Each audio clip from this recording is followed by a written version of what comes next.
السلام علیکم، welcome back to قصہ اظہار یوٹیوب چینل۔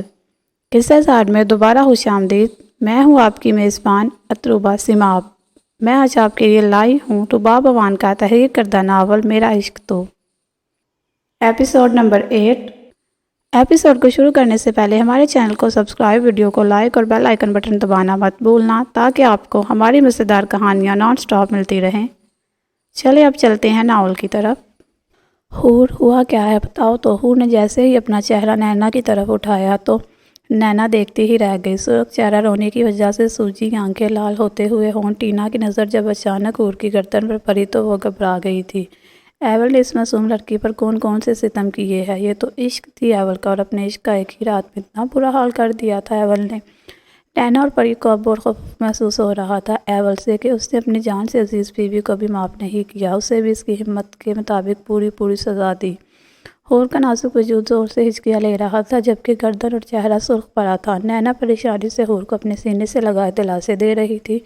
کچھ نہیں ہوتا حور، ایول کو غصہ آ گیا ہوگا، تم پریشان نہ ہو، ٹھیک ہو جائے گا سب، نینا فکر مندی سے حور کو کہہ رہی تھی جبکہ پری گھبرائی ہوئی ان دونوں کی طرف دیکھ رہی تھی۔ کچھ ہی دیر میں ڈیزائنر حور کے ڈریسز دے کر چلی گئی تھی۔ نینا اسے بالکل ہلکا پھلکا تیار کر کے نیچے لے آئی تھی۔ براؤن لانگ فراک اور سر پر نفاست سے دوپٹہ کیے وہ بہت خوبصورت لگ رہی تھی۔ ٹائیگر تو حور کو دیکھ کر پلک جھپکانا ہی بھول گیا تھا۔ وہ 23 سالہ ٹائیگر نے آج تک اپنی زندگی میں اتنی حسین عورت نہیں دیکھی تھی، جبکہ سیف کو حور بالکل کوئی گڑیا لگی تھی۔ حور ادب سے سب کو سلام کر کے نینا کے ساتھ والی چیئر پر بیٹھنے کے لیے گھسیٹنے کے لیے ہاتھ بڑھائے ہی تھے کہ ایول نے جلدی سے اٹھ کر اپنے ساتھ والی چیئر خود حور کے لیے آگے کر کے اسے کندھوں سے پکڑ کر اس چیئر پر بٹھایا تھا، جبکہ ایول کو آج پہلی بار اس طرح سے ایک لڑکی کے لیے یہ کام کرتا دیکھ کر سیف، نینا، ٹائیگر اور پری دنگ رہ گئے تھے۔ ایول نے کبھی خود اپنے منہ کے آگے کھانے کی پلیٹ نہیں رکھی تھی، آج وہ اپنی بیوی کے آگے ناشتہ رکھ رہا تھا۔ حور تو ایول کے اتنے قریب بیٹھنے پر ہی گھبرا گئی تھی۔ ایول سیف اور ٹائیگر سے باتیں کر رہا تھا جبکہ بیٹھے حور خاموشی سے چائے پی رہی تھی۔ نینا اور پری آپس میں خسر پسر کر رہی تھی۔ ایول کے موبائل پر کال آ گئی تھی جس کی وجہ سے وہ باہر کال سننے چلا گیا تھا۔ یہ تو پہلے دن سے ہی زن برید بن گیا۔ ٹائیگر کی بات پر سیف نے بمشکل اپنی ہنسی روکی تھی۔ ہاں کہتا تو صحیح رہا ہے، دیکھا نہیں کیسے خدمتیں کر رہا تھا بیوی کی، پکا زن بریدی کے ریکارڈ توڑے گا۔ ٹائیگر نے سیف کے کانوں میں سرگوشیاں کرنے لگ گیا تھا جس کے اب ٹائیگر معائنہ کرتی نظروں سے حور کو دیکھ رہا تھا۔ ٹائیگر رنگین طبیعت کا مالک تھا لیکن حور کو وہ اس لیے دیکھ ہو رہا تھا کہ اسے یہ چھوٹی سی لڑکی بہت ڈری سہمی لگی تھی۔ حور کے ہاتھ کانپ رہے تھے ہلکے۔ ٹائیگر کے ساتھ ساتھ سیف بھی پریشان سا حور کو دیکھ رہا تھا کیونکہ ایول کو ان سے بہتر کوئی نہیں جانتا تھا۔ ایول نے ہمیشہ ایک عورت کی حفاظت کی، عورت کی عزت کی، پھر اس گڑیا کے ساتھ ایسا کیا کر دیا کہ وہ اتنا ڈر گئی ہے؟ ٹائیگر کی نظر اچانک حور کی خوبصورت گردن پر پڑی جس کو دیکھ کر اس کو بے حد رحم آیا تھا حور پہ۔ ٹائیگر نے سیف کو ٹانگ مار کر اپنی طرف مخاطب کیا۔ سیف نے بھی اشارہ سمجھتے ہی جیسے ہی حور کی گردن کو دیکھا تو غصے سے اس کا چہرہ سرخ ہو گیا تھا۔ بھلا کوئی کیسے چھوٹی سی 17 سال کی بچی پہ اتنا ظلم کر سکتا ہے؟ سیف نے فی الحال خاموش رہنے میں ہی عافیت جانی تھی۔ ناشتے کے بعد سیف، ٹائیگر، نینا، پری کچھ دیر باتیں کرنے کے بعد جانے کے لیے اٹھ گئے تھے اور ان لوگوں کے جانے کے بعد ایول کے ساتھ اکیلی رہنے کا سوچ کر ہی حور کی جان نکل رہی تھی۔ اس نے اچانک نینا کے ہاتھ کو پکڑ لیا تھا۔ نہیں جائیں نا آپی، نہیں، رک جائیں نا میری جان، مجھے جانا ہوگا لیکن تم جب کہو گی میں آ جاؤں گی تم سے ملنے، ٹھیک ہے؟ نینا نے نرمی سے حور کے سرخ ہوتے گالوں پہ ہاتھ رکھ کر کہا تھا۔ نینا اور باقی سب کو اس طرح دور جاتا دیکھ حور روتے ہوئے نینا کے ساتھ کہنے لگی تھی، نہیں نا آپی، اگر آپ جائیں گی تو میں بھی آپ کے ساتھ جاؤں گی، مجھے نہیں رہنا شاہ جی کے ساتھ، شاہ جی بہت برے ہیں، مجھے شاہ جی کے پاس چھوڑ کر نہ جائیں نا۔ حور کے ایسے کہنے منت کرنے سے نینا کی آنکھیں بھیگ گئی تھی۔ وہ بہت مضبوط عورت تھی لیکن اسے نازک سی حور بہت اچھی لگی تھی۔ نینا کی نیلی خوبصورت آنکھیں آنسوؤں سے تر ہو چکی تھی۔ آپ پلیز مجھے ساتھ لے جائیں نا گڑیا، پلیز تم رونا بند کرو، ایول تمہیں کچھ نہیں کرے گا۔ سیف نے پریشانی سے ماتھا مسلتے ہوئے حور سے کہا، نہیں بھائی، مجھے نہیں رہنا شاہ جی کے ساتھ، مجھے نہیں رہنا یہاں۔ اب باقاعدہ رو کر التجا کر رہی تھی۔ ایول جو کہ کب سے یہ سب دیکھ رہا تھا، حور کی یہ حرکت اسے بہت بری لگی تھی اور وہ اپنے باری قدم اٹھاتا ہوا حور کی طرف بڑھا تھا۔ سختی سے حور کی بازو کو اس نے اپنی مضبوط گرفت میں لے لیا تھا۔ تم یہاں سے ایک قدم بھی باہر نہیں رکھ سکتی، یہاں سے باہر ایول تو تمہاری لاش کو بھی اس گھر سے باہر نہ جانے دے۔ تم جیتے جس گھر سے باہر جانے کی بات کر رہی ہو، اگر تم مر بھی گئی نا حور تو تمہیں یہی اسی جگہ دفن کروں گا، یاد رکھنا۔ حور کو تو جیسے کرنٹ لگ گیا تھا ایول کی باتوں سے۔ ایول اسے زبردستی اپنی باہوں میں اٹھائے بغیر کسی کی پرواہ کیے لے گیا تھا، جبکہ پورے شیش محل میں حور کی چیخیں تھیں، نینا آپی، سیف بھائی پلیز مجھے بچا لیں، مجھے نہیں رہنا یہاں پلیز۔ نینا بہت رو رہی تھی، اسے اپنی بے بسی پر رونا آ رہا تھا، وہ آج پہلی بار رو رہی تھی۔ جبکہ سیف ٹائیگر پری اسے سمجھا کر اپنے ساتھ واپس لے کر جا رہے تھے، وہ لوگ کچھ نہیں کر سکتے تھے کیونکہ وہ جانتے تھے حور ایول کی ملکیت ہے، اس پر صرف ایول کا حق ہے، اس لیے وہ لوگ خاموشی سے چلے گئے تھے۔ میر مینشن میں بہت سناٹا تھا، ہر طرف خاموشی کا سماں تھا۔ حور کے لاپتہ ہونے کو آج دوسرا دن تھا، ایک رات گزر چکی تھی۔ میر احمد اور میر علی کی جان سے پیاری اکلوتی بہن گھر سے لاپتہ تھی۔ وہ دونوں جی جان سے دن رات ایک کر کے اپنی بہن کو ڈھونڈ رہے تھے، لیکن وہ انہیں کہیں نہیں مل رہی تھی۔ پورے گھر میں ہر طرف خاموشی تھی، حور کی کھلکھلاہٹوں کے بغیر یہ گھر بالکل سنسان ہو گیا تھا۔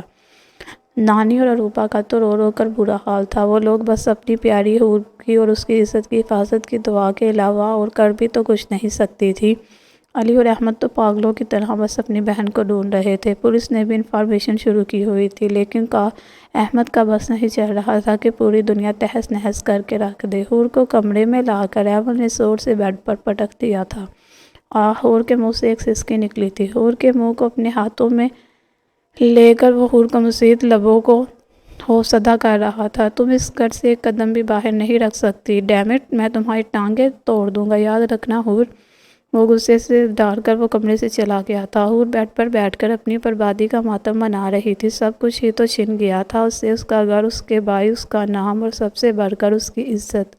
اس ظالم شخص نے ایک ہی رات میں اس مومی گڑیا کی عزت کو تار تار کر دیا تھا۔ جب جب حور گزری رات کو یاد کرتی تھی وہ کانپ کر رہ جاتی تھی، آخر بہت ظلم ہوا تھا اس نازک سی لڑکی پہ۔ روتے روتے ہی حور کے کانوں میں اذان کی آواز آئی تھی، اپنے آنسوؤں کو صاف کرتے ہی وہ وضو بنا کر نماز پڑھنے لگ گئی تھی۔ نماز پڑھنے کے بعد دعا میں ہاتھ اٹھاتے ہی وہ سسکیوں سے رونے لگ گئی تھی۔ بہت گلے تھے اسے خود سے، اپنی زندگی سے، اپنے آپ سے، اپنے شاہ جی سے۔ وہ روتے ہوئے اپنے دل کا درد اپنے پیارے اللہ جی کو بتا رہی تھی۔ دلوں کا حال اللہ سے بہتر کوئی نہیں جانتا۔ جب ہم پوری دنیا سے تھک ہار کر مایوس ہو کر آتے ہیں تو ہمیں پھر ایک ہی راستہ دکھائی دیتا ہے، اور وہ ہے اپنے رب کی بارگاہ میں رونے کا، گر گرانے کا، اور بے شک ہمارا رب ہمیں کبھی مایوس نہیں کرتا۔ وہ تو اپنے بندوں سے 70 ماؤں سے بھی زیادہ پیار کرتا ہے، ہمیں کبھی نا امید نہیں ہونا چاہیے اپنے رب سے۔ دعا کرنے کے بعد حور اٹھ کر بیڈ روم پر آرام کرنے کی غرض سے لیٹ چکی تھی۔ ملازمہ نے اسے کھانے کا پوچھا، لیکن اس نے منع کر دیا اور سختی سے کہا کہ اس کے کمرے میں کوئی نہ آئے، وہ آرام کر رہی ہے۔ ایول نے اپنے روم میں خفیہ کیمرہ لگایا ہوا تھا جس سے وہ اپنی حیات قلبی کو دیکھ رہا تھا۔ اپنے آفس میں بیٹھ کر وہ حور کو دیکھے مسکرا رہا تھا۔ حور غصے سے رو کر ناک سرخ کیے لیٹی تھی کہ اچانک اس کی آنکھ لگ گئی تھی۔ ایول بھی مسکراتی آنکھوں سے حور کو دیکھ کر لیپ ٹاپ بند کر چکا تھا۔ آج اسے ایک اور انسان کو ٹھکانے لگانا تھا جو کہ مظلوم بچیوں کا ریپ کر کے انہیں زندہ جلا دیتا تھا۔ وہ ایک گنڈا تھا جس کی عمر لگ بھگ 55 سال تھی، مگر اپنی صحت کا خیال رکھتے ہوئے وہ درندہ 40 سال کا لگ رہا تھا۔ وہ ہر روز مظلوم غریب بچیوں کی عزت تار کر انہیں زندہ جلا دیتا تھا۔ سیف اور ٹائیگر اسے آج سیاہ عمارت لے آئے تھے۔ ایول نے اس کے جسم کے ٹکڑے ٹکڑے کر کے ویڈیو بنوا کے اس کے بیٹے جعفر کو بھیج دی تھی، اور اس کے جسم کے ٹکڑوں کو گفٹ باکس میں پیک کروا کر اس کے اکلوتے لاڈلے بیٹے کو بھیج دیے تھے۔ اپنے باپ کے جسم کے اتنے ٹکڑوں کو دیکھ جعفر کو اپنا دماغ پھٹتا ہوا محسوس ہوا تھا۔ اس نے ٹھان لی تھی کہ وہ ایول سے اپنے باپ کی موت کا بدلہ لے کر رہے گا۔ ایول شام کے 7 بجے گھر لوٹا تھا۔ گھر آتے ہی وہ اپنے کمرے میں چلا گیا تھا جہاں صوفے پر اس کی حیات قلبی بیٹھی تھی۔ وہ جا کر سیدھا اپنے حیات قلبی کے پاس بیٹھ چکا تھا۔ حور صوفے کی پوچھ سے ٹیک لگائے آنکھیں موندے بیٹھی تھی کہ اچانک ایول کی آواز پر کرنٹ کھا کر پیچھے ہوئی تھی۔ ایول اس کے اس طرح دور ہونے پر اس کے مزید قریب ہو گیا تھا اور صوفے کے بالکل آخر پر سمٹ کر بیٹھی ہوئی تھی۔ وہ کسی ڈری ہوئی ہرنی کی طرح اپنی بڑی بڑی آنکھوں کو مزید بڑھا کے زمین پر پڑی خوبصورت قالین کو گھور رہی تھی۔ ایول کو اپنی معصوم سی بیوی پر ٹوٹ کر پیار آ رہا تھا۔ دوپٹے کو عجاب سٹائل میں سر پر کیے اس نے اپنے جسم کو ڈھانپا ہوا تھا۔ ایول کو اس کا یہ دوپٹہ اپنی آنکھوں میں چبھ رہا تھا۔ یہ دوپٹہ اپنے تھام کر ایول نے آرام سے اس کا دوپٹہ اتار کر سائڈ پر رکھا تھا۔ ایول کی حرکت پر حور باقاعدہ کانپنے لگ گئی تھی۔ ایول حور کے بہت قریب تھا، اتنا قریب کہ حور اس کی سانسیں اپنے چہرے پر باقاعدہ محسوس کر سکتی تھی، اور گھبرائی ہوئی آنکھوں میں آنسوؤں نے ایول کی طرف دیکھ رہی تھی۔ اس کی ہیزل آنکھوں میں جذبات کا ٹھاٹھے مارتا سمندر دیکھ کر اپنی نظریں جھکا لی تھی۔ ایول نے اپنے تشنہا لب حور کی سرخ ہوتی گردن پر رکھ دیے تھے۔ آج اس لمس میں ذرا نرمی تھی۔ حور نے خوف سے اپنی بڑی بڑی آنکھیں بند کر دی تھی۔ وہ آپس میں سمٹی ہوئی ایول کے دل کی دھڑکنیں بڑھا رہی تھی۔ حور کا وجود ہولے ہولے کانپ رہا تھا۔ ایول کو باقاعدہ اس کا کانپتا وجود دکھ رہا تھا۔ ایول کی نظر اس کے لرزتے لبوں پر گئی تھی۔ ایول نے اپنے سرخ ہوتے لبوں سے اس کے لرزتے نازک لبوں کو اپنے لبوں کی گرفت میں لے لیا تھا۔ وہ کافی دیر اس کے لبوں پر جھکا رہا۔ حور کو اپنا سانس بند ہوتا محسوس ہو رہا تھا۔ جب ایول نے دیکھا کہ اس کی نازک جاں کا سانس بند ہو رہا تو ایول نے اس کے لبوں کو اپنی گرفت سے آزاد کر دیا تھا اور اس کے چوڑے سینے پر لمبے لمبے سانس لیتی اپنے آپ کو نارمل کر رہی تھی۔ ایول کو حور کا بڑا بڑا نازک وجود اکسا رہا تھا۔ ایول نے حور کو اپنی باہوں میں اٹھا لیا تھا۔ حور نے اپنا چہرہ ایول کی سفید رنگ اور ہری نسوں سے ابری ہوئی گردن میں چھپا لیا تھا۔ ایول کے لب بے ساختہ مسکرائے تھے۔ ایول نے حور کو آرام سے بیڈ پر لٹایا تھا۔ حور کو بیڈ پر لٹانے کے بعد ایول نے کھڑے ہو کر اپنی وائٹ شرٹ اتاری تھی۔ حور نے ایول کو شرٹ لیس دیکھ کر اپنی آنکھیں بند کر لی تھی۔ حور کی بڑی بڑی آنکھوں سے آنسو گر رہے تھے۔ آنے والے وقت کا سوچ کر ہی حور کی جان نکل رہی تھی۔ ایول آرام سے حور کے پاس آ کر لیٹ گیا تھا۔ حور کو کندھوں سے پکڑ کر سیدھا کر کے ایول اس کے اوپر ہو گیا تھا۔ ایول حور کی گردن پر جا بجا لمس چھو رہا تھا اور روتی آنکھوں سے ایول کو دیکھ رہی تھی۔ ایول نے اپنے لب حور کے دل کے مقام پر رکھ دیے تھے۔ حور کا وجود ہچکیاں لے رہا تھا۔ رونا بند کرو میری جان، مجھے تم روتی ہوئی بالکل اچھی نہیں لگتی۔ ایول نے بے حد پیار سے حور کے آنسوؤں کو اپنے لبوں سے چونا تھا۔ شاہ جی پلیز نہیں کرنا، پلیز مجھے بہت درد ہو رہا ہے، پلیز شاہ جی۔ حور کو اس طرح روتی کانپتی آواز میں منتیں کرتے دیکھ ایول کو اپنی معصوم بیوی بہت حسین لگ رہی تھی۔ اس وقت شاہ جی کی جان خاموش ہو جاؤ، شاہ جی اپنی جان کو کوئی تکلیف نہیں دے گا، تم تو میری حیات قلبی ہو، تمہارا شاہ جی تمہیں ذرا سے بھی تکلیف نہیں دے گا، اب چپ ہو جاؤ۔ نہ جانے کیوں ایول کے اتنے پیار سے سمجھانے پر حور خاموش ہو گئی تھی۔ ایول کی سرسراتی انگلیاں حور کو اپنی کمر پر محسوس ہو رہی تھی۔ الماریاں کھول دی تھی۔ ایول نے اپنے لب حور کی کمر پر رکھ دیے تھے۔ حور کی فراق دے رہی تھی۔ ایول نے حور کے کندھوں سے فراق ہٹا دی تھی۔ حور کو اپنی بے بسی پہ رونا آ رہا تھا مگر وہ خاموش تھی۔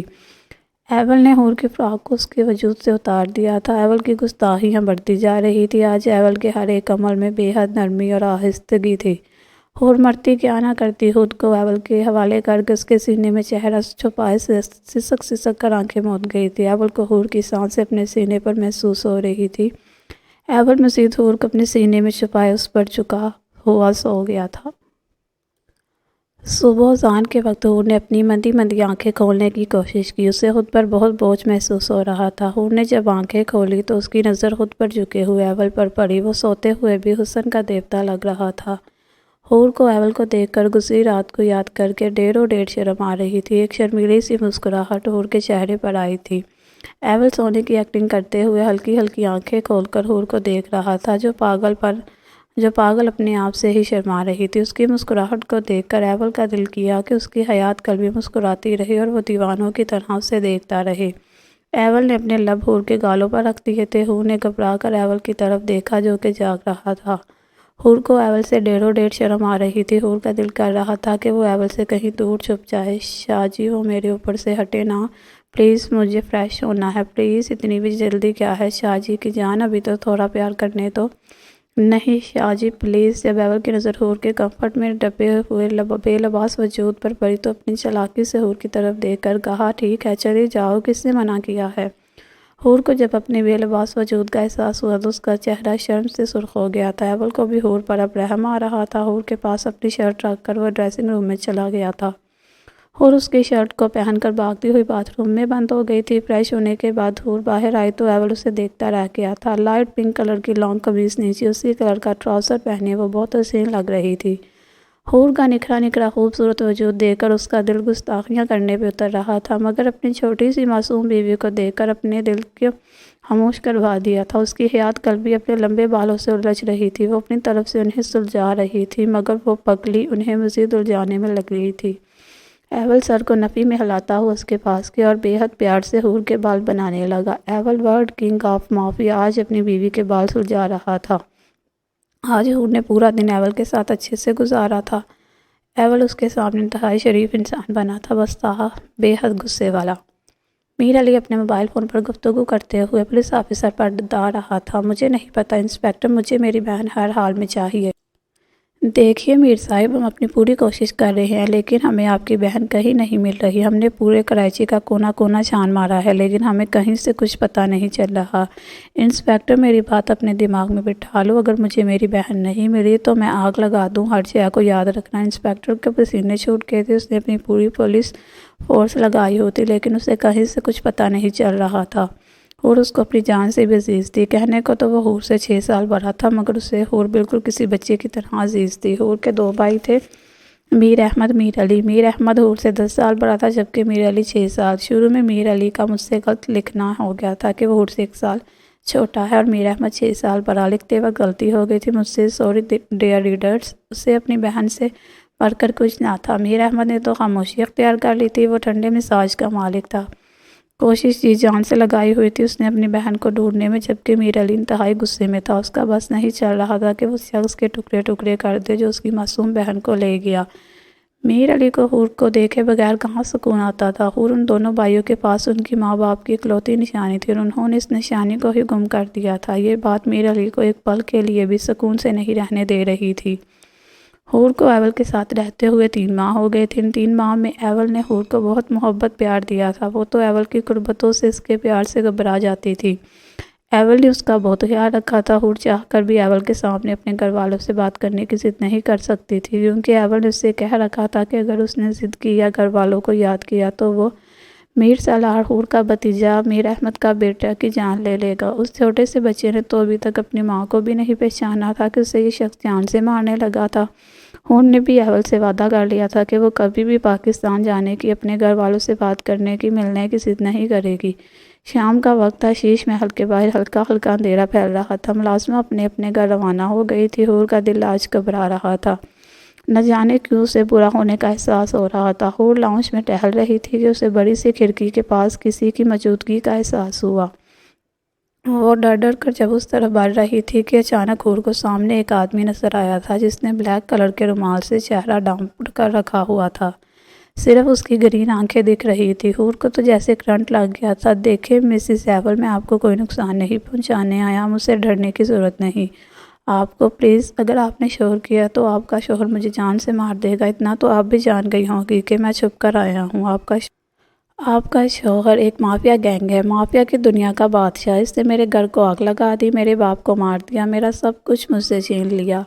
وہ مکمل رونے کا ڈرامہ رچانے لگ گیا تھا۔ میں صرف آپ کو یہ بتانے آیا ہوں کہ جس شخص کے ساتھ آپ رہ رہی ہیں، آپ جس کو اپنا شوہر مانتی ہے، وہ قاتل ہے، معصوم لوگوں کو مار کر وہ ان کا سب کچھ ہتھیا لیتا ہے۔ آپ کے پاس کیا ثبوت ہے؟ حور نے مشکل سے سوال کیا۔ میرے پاس ثبوت ہوتا تو ایول مجھے کب کا مار چکا ہوتا۔ وہ درندہ تو چھوٹے بچوں کو بھی مارتے ہوئے نہیں چھوڑتا۔ حور کو شدت سے ایول کی دھمکی یاد آئی تھی جب اس نے حور کو میر سالار کو جان سے مارنے کی دھمکی دی تھی۔ آخر وہ شخص کیسے شریف ہو سکتا؟ مسز ایول جو آپ کو پاکستان سے کڈنیپ کر کے لایا ہو، زبردستی نکاح کیا ہو، دھمکیاں دیتا ہو۔ سوچیں مسز ایول، وہ بہت چالاکی سے اپنے دماغ کا استعمال کر کے حور کو بدگمان کر رہا تھا اور وہ اس کام میں کامیاب ہو رہا تھا۔ اس نے انتہائی شاطری سے حور کے سامنے اپنی معصومیت کا رونا رویا تھا۔ حور پاگل بھی اس کی باتوں پہ یقین کر چکی تھی۔ وہ جانتا تھا کہ اب ٹھیک 20 منٹ کے بعد ایول شیش محل کے لیے نکل آئے گا۔ اب میں چلتا ہوں، اگر آپ چاہتی ہیں کہ میں نہ مروں تو پلیز ایول کو کچھ مت بتانا، اب میں چلتا ہوں۔ وہ اپنی کمین کی مسکراہٹ کے ساتھ وہاں سے غائب ہو گیا تھا۔ حور کو ایسا لگ رہا تھا جیسے سب ختم ہو گیا ہو، آنسو روانی سے اس کی آنکھوں سے بہہ رہے تھے۔ حور نے سختی سے اپنے آنسو صاف کیے تھے اور یہاں سے دور، ایول کی نظروں سے دور، اپنوں کے پاس جانا چاہتی تھی۔ حور بھاگتی ہوئی شیش محل کے پچھلے حصے میں آ گئی تھی۔ ہر طرف اندھیرا تھا۔ حور نے گھبرا کر ادھر ادھر دیکھا تھا۔ وہ شیش محل کے بالکل آخری حصے میں تھی جہاں بالکل سناٹا تھا۔ ادھر ادھر نظریں گھمانے کے بعد حور کو خود سے تھوڑا دور آگے فاصلے پر سامنے 2 چمکتی لال آنکھیں نظر آئیں۔ حور سے دیکھنے پر ان چمکتی لال آنکھوں کے دائیں سائڈ 2 اور چمکتی آنکھیں تھیں۔ حور کے پسینے چھوٹ گئے تھے کیونکہ وہ بہت بڑی ڈراؤنے خطرناک کالے رنگ کے کتے تھے۔ حور نے انہیں دیکھ کر حور اپنے قدم پیچھے کی طرف لے رہی تھی۔ وہ حور کی طرف ہلکے ہلکے قدم اٹھا رہے تھے۔ خوف سے حور نے بھاگنا شروع کر دیا تھا۔ حور کو بھاگتا دیکھ کر وہ دونوں بھی حور کے پیچھے بھاگ رہے تھے، ساتھ ہی اونچی اونچی آواز میں بونک رہے تھے۔ بھاگتے بھاگتے حور کا دوپٹہ وہیں گر گیا تھا۔ حور بھاگتی بس آگے دیکھ کر بھاگ رہی تھی۔ آنسو روانی سے حور کی آنکھوں سے بہہ رہے تھے۔ حور کو بہت رونا آ رہا تھا۔ حور کے پیروں میں ایک نوکیلا پچ گیا تھا پر جس کی وجہ سے حور نیچے فرش پر گر گئی تھی، مگر اپنے اندر ہمت جمع کرتے ہوئے حور واپس اٹھی اور بھاگنا شروع کر دیا تھا۔ وہ بلیک ڈاگز حور کے قریب ہونے جا رہے تھے۔ پاؤں سے خون نکل رہا تھا۔ حور نے بھاگتے ہوئے پیچھے مڑ کر ڈاگز کو دیکھا جو پوری آب و تاب سے اس تک پہنچنے کے لیے بھونک رہے تھے۔ آگے نہ دیکھنے کی وجہ سے اچانک حور چٹان جیسے سخت چیز سے ٹکرائی تھی۔ خوف سے حور نے جیسے اپنی نظر اٹھائی تو سامنے اس کا شاہ جی تھا۔ اپنے شاہ جی کو سامنے دیکھتے ہی وہ اس کے گلے سے لگ کر پھوٹ پھوٹ کر رونے لگ گئی تھی۔ شاہ نے حور کو اپنی مضبوط باہوں کے حصار میں لے رکھا تھا۔ سب ملازم بھی پریشانی سے ایک دوسرے کو دیکھ رہے تھے کہ اچانک ایول کی آواز گونجی تھی، ان کتوں کو لے کر یہاں سے چلے جاؤ، اس سے پہلے ان کے ساتھ ساتھ میں تم سب کو بھی شوٹ کر دوں۔ ایول کی ڈانٹ سنتے ہی 2 لوگ جلدی سے چلے گئے تھے۔ ایول نے پیار بھری نظروں سے اپنی حیات قلبی کو دیکھا جو چھوٹے بچوں کی طرح اس کے سینے میں اپنا چہرہ چھپائے رو رہی تھی۔ حور کا جسم تھر تھر کانپ رہا تھا۔ ایول اس کے کانپتے جسم کو مضبوطی سے اپنی باہوں میں بھر کر کمرے میں لے آیا تھا۔ کمرے میں لاتے ہی ایول نے حور کو بیڈ روم پر آرام سے لٹا دیا تھا اور حور کو لٹا کر ایول اس کے پاس سے اٹھنے لگا ہی تھا کہ حور نے اپنے کانپتے ہاتھوں کے ساتھ ایول کے مضبوط بازوں کو پکڑ لیا تھا۔ نہیں جائیں نا شاہ جی میری جان، میں کہیں نہیں جا رہا، فرسٹ ایڈ باکس لا رہا ہوں، اپنا پاؤں دیکھو۔ ایول نے فرسٹ ایڈ باکس سے دوا نکال کر حور کے پاؤں سے خون صاف کر کے اس کی چھوٹی سی پٹی کر دی تھی جو اب دانتوں تلے دبائے اپنی سسکی روک رہی تھی۔ ایول بیڈ کی دوسری سائڈ سے حور کے پاس آ گیا تھا۔ وہ بھی حور کے پاس بیٹھا ہی تھا کہ اور اچانک اس کے سینے سے جا لگی تھی۔ حور کی اس حرکت پر ایول کو بہت پیار آیا تھا۔ اوہ میری جان گھبراؤ نہیں، دیکھو میں ہوں نا تمہارے پاس۔ ایول نے حور کے بال سہلاتے ہوئے اسے کہا، شاہ جی اگر آپ نہ آتے تو وہ ڈاگ مجھے کھا جاتے، آپ کو پتہ ہے اس وقت میں نے بہت مس کیا تھا آپ کو۔ میں وہاں پھول دیکھنے گئی تھی لیکن وہ ڈاگ آ کے میں بہت ڈر گئی تھی شاہ جی۔ وہ ایول کے گلے لگے ہوئے تھا، سوچا تھا جھوٹ بتانے میں مصروف تھی۔ ایول مسکراتا ہوا اسے دیکھ رہا تھا۔ جی تو فرینڈز کیسی لگی آج کی ایپیسوڈ کمنٹ سیکشن میں ضرور بتائیے گا۔ پھر حاضر ہوں گے ناول کی نیکسٹ ایپیسوڈ کے